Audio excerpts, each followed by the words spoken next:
The US military squad is pushing through a neighborhood in Iraq. He lies in a high position, scanning the surroundings. His rifle stays locked onto the teammates moving below, but just then, a mother and her son suddenly appear in his line of sight. At first, they seem like ordinary civilians, but Kyle quickly senses something is wrong. The woman is hiding an anti-tank grenade in her arms. Then, when no one is paying attention, she secretly places it into the boy's hands. The boy takes the bomb and keeps walking toward the US squad. Seeing this, Kyle immediately checks in with command. You got eyes on this? Can you confirm? The response over the radio throws the most brutal decision directly back on him. Negative.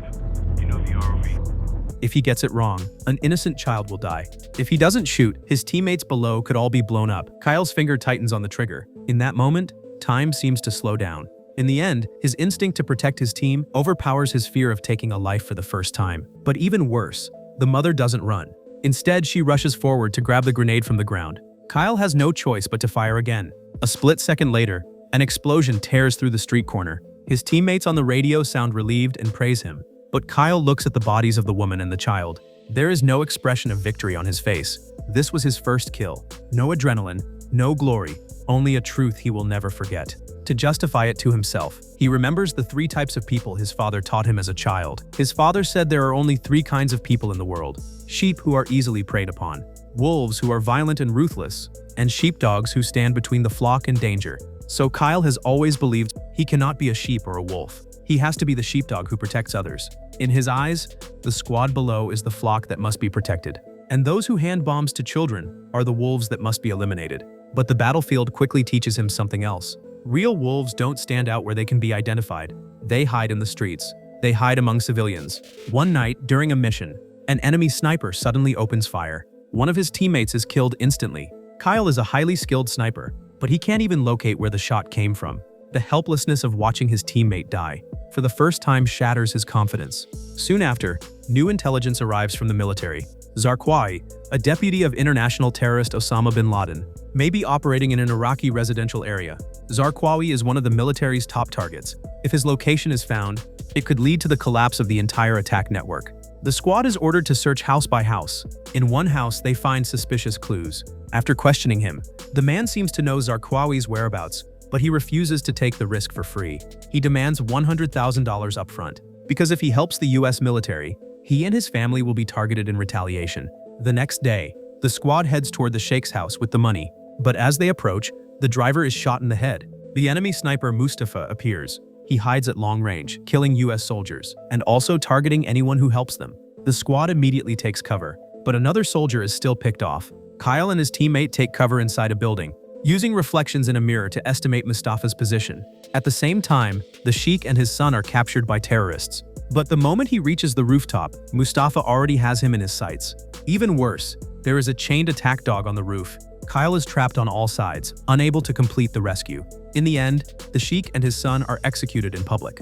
By the time Kyle breaks free, Mustafa has already escaped. After his first deployment, Kyle had taken out 8 enemies. He also earned a reputation among his teammates as a dependable sniper. But what he brought home wasn't just his record. It was the bodies of women and children, the image of comrades falling, and the guilt of failing to save the Sheikh and his son. On leave back in Texas, the quiet of home feels almost unbearable. His wife Taya wants him to return to a normal life.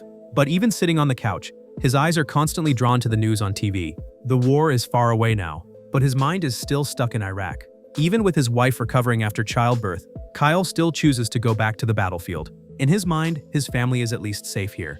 But his teammates are still out there, counting on him for protection. On his second deployment, Kyle's performance stands out, and his teammates start calling him a legend. When terrorists hear about him, they put an $180,000 bounty on his head. Well, don't tell my wife. She might take that number right now. This time, their target is a terrorist known as the Butcher. He's known for torturing civilians with extreme brutality to force compliance with his organization. The squad storms into a restaurant, not to harm civilians, but because the building overlooks a known terrorist activity zone, making it an ideal surveillance position. The owner appears cooperative and even prepares a meal for them.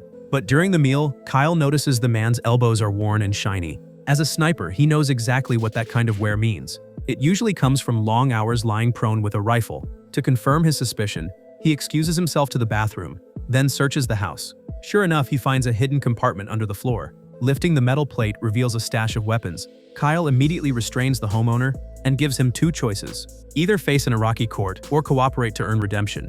He's told to go knock on the door of the terrorists across the street. To protect his family, the man agrees. The moment the door opens, someone inside is shot and drops. As the homeowner reaches for a weapon on the ground, Kyle shoots him down instantly. Then Kyle leads the squad into the building. What they see inside is horrifying. A man has been tortured to death. Dismembered body parts are displayed on shelves. One terrorist escapes through a tunnel. Immediately after, more fighters launch an attack. The butcher tries to flee in a vehicle. Kyle opens fire and eventually detonates the vehicle. Meanwhile, the homeowner's wife answers a phone call. On the other end is Mustafa, meaning the real threat is still out there. On another leave at home, Taya gives birth to a second daughter. But the warmer home becomes, the more out of place Kyle feels. He becomes increasingly volatile. At the hospital, he snaps at staff over minor issues. For Taya, the hardest part isn't his anger, but the fact that he never really comes home emotionally. She needs a husband. The children need a father. But Kyle's mind is still with his men in Iraq. During an argument, Taya finally breaks down. She says she hates his teammates because they always take him away from his family. Kyle doesn't get angry. He just says calmly, "Yeah, see, they can't wait and we can." The words cut deeply into Taya, because in Kyle's mind, his teammates' lives always come first, while his family's waiting is something he takes for granted. Soon, Kyle is sent on his third deployment. As soon as a US convoy appears, spotters alert Mustafa immediately. Kyle and his teammate Biggs enter a building to clear rooms. The next second, Mustafa fires. Biggs is shot and goes down. Kyle returns fire, but Mustafa disengages and escapes quickly. At first, they think Biggs only lost an eye. Kyle is furious and decides to go back and hit them harder, but the counterattack turns out to be a trap. Another teammate is killed on the spot. Then comes the worst news. Biggs doesn't survive the surgery. Guilt and rage completely consume Kyle, the sheepdog who once only wanted to protect his brothers. It started to twist him into hatred. He was no longer just trying to complete the mission. He needed to find Mustafa and kill the sniper who had taken his brothers from him. During one operation, an enemy raised a rocket launcher, preparing to fire at a US convoy. Kyle made a split-second decision and shot him down. But then a boy walked up to the body. He looked around and reached down for the rocket launcher. Kyle immediately put his crosshairs on the child again, repeating under his breath, "Don't pick it up. Don't you fucking pick it up. Son of a bitch." It felt like history repeating itself. Same impossible decision in his hands. But this time, the boy finally lets the launcher go and runs. And Kyle finally realizes something. The war is starting to swallow him whole. After this deployment, he decides he won't come back again. But one final mission pushes him to his limit. The squad is ordered to build a barrier wall near a terrorist-controlled zone. But a sniper has been picking off engineers from over a kilometer away. Their mission is simple: find him and take him out. The team sets up a rooftop observation post. As soon as construction begins, the engineer is shot dead by Mustafa. Kyle tracks the shot and quickly spots the target through his scope. The distance is nearly 2,000 meters, almost beyond the effective range of his rifle. Command orders him not to shoot.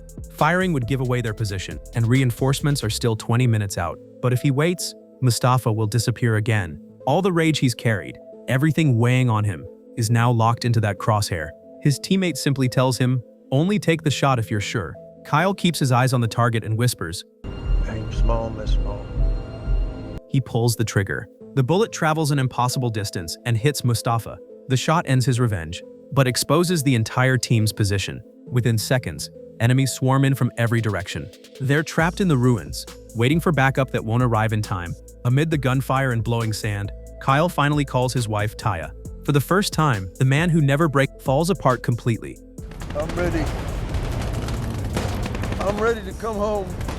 This isn't relief after victory. It's a man drained by war finally admitting he's done. Then a massive sandstorm rolls in. It blocks the sky and blinds the enemy. Using the storm as cover, the squad escapes, barely making it out alive. Kyle officially leaves the battlefield and returns to Taya and their children. But the war never really leaves him. Even at home, he can't relax. He avoids eye contact with everyone. Family gatherings sound like gunfire in his head. At Taya's insistence, Kyle finally goes to a VA hospital, facing a therapist for the first time. The man known as America's deadliest sniper finally says what's been haunting him. I'm willing to meet my creator and answer for every shot that I took. The thing that haunts me are all the guys that I couldn't save. That moment opens a wound he can't close. What haunts him isn't the killing, it's the ones he couldn't save. They follow him home like shadows. The doctor suggests he help other veterans. Kyle clings to it like a lifeline. He starts training with other veterans dealing with trauma, helping them rebuild their lives, trying to save others as a way to save himself. But the cruelest part of fate is how it kills him with what he believes in most. On February 2013, Kyle takes a fellow veteran named Eddie to a shooting range, hoping to help him cope with trauma. But Eddie has already been consumed by war and mental illness. While Kyle is turned away checking his gear, Eddie suddenly raises a gun and shoots him in the back. The legendary sniper who survived 4 tours in Iraq, who had a bounty on his head, who always made it home alive, dies on Texas soil. Not on a battlefield, not in an ambush overseas, but at home, killed by a fellow American broken by the same war. American Sniper isn't just about how many enemies he killed, or how many legendary shots he made. It's about what war does after the shooting stops. Kyle believed he was a sheepdog. He protected his teammates, his country, and even the broken men who came home.